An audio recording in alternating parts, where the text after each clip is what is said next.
silly fellow was still watching the gap in the hedge, and evidently he had not noticed me crawling into the house. The signallers and Brian Bassett arrived, and Brian and I surveyed the situation while the signallers tested the lines. The whole valley was covered with discarded parachutes, like huge mushrooms, mostly white, with different colours for those which had been dropped with supplies. Men were running about among them, but though there was fire, none appeared to be falling. With a shock, we saw that a good many had dropped behind the Greek position, and the Greeks were running all ways. Our own front line, where the divisional petrol company lay astride the road, was only a few hundred yards ahead, and we quickly found that we were in far too exposed a position. Bullets ripped through the cactus, and soon it was obvious that we would not be able to stay with any comfort. It was necessary to be near one of our few telephones, so we decided to move to Composite Battalion headquarters a few hundred yards to the north.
Hello, my name is Rod Tempera. I belong to the Oamaru Coast Defence Group.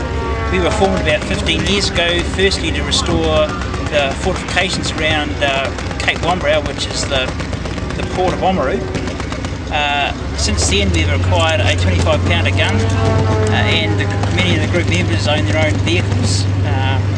It's one of the things that I never would have thought I'd owned a vehicle until I became a member of this group, and it sort of led on to especially when we've got the 25-pounder, to reenact and that's what we've been doing since about 1998 at Wanaka and at Wanaka, and firing the gun at different other military operations that they've required us to do, like Gunners Day in Invercargill, Gunners Day in Dunedin, it's a yearly thing, and just firing it for other Anzac Day. Anzac Day is a very important event on our calendar. We fire a number of guns in Oamaru. This year we've got one going over to Queenstown.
Back into a line, that sort of 45-degree astern kind of thing, so they can see all of us instead of just the end one, and we'll start sort of creeping towards. And when I say creeping towards, we're going to work in your pairs.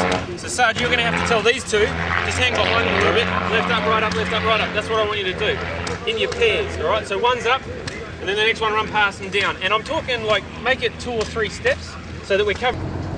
Location. That will tell the crowd they're gone.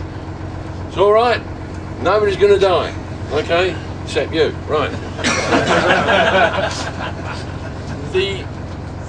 Here are 2 white posts Orientate yourself when you come out the helicopter. The two white posts are just off the end of the magic carpet. You can see them, they're painted white so the aircraft can see them for cross landing, or used to. Don't go to the left of those posts, fix them in your viewpoint when you get out of the helicopter. Alright, you've seen this, you've been out there, you know what you're doing. This is for all of us to appreciate why you died, okay? You didn't listen, okay. We've got a white sign on the fence there. They want you further out than that, so we're going to put the jimmy down as a point of reference for the helicopters to know where you are. Not that they're dropping anything, it's all trickery.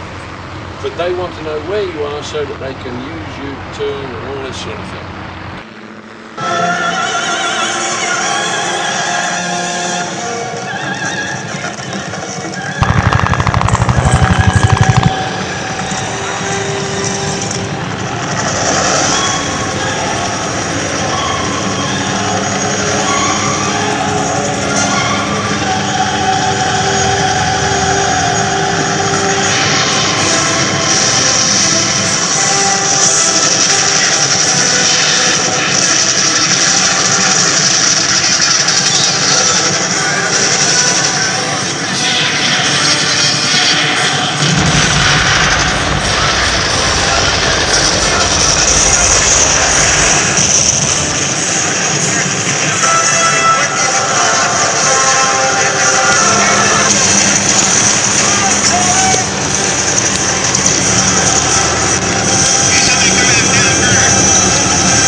Hey!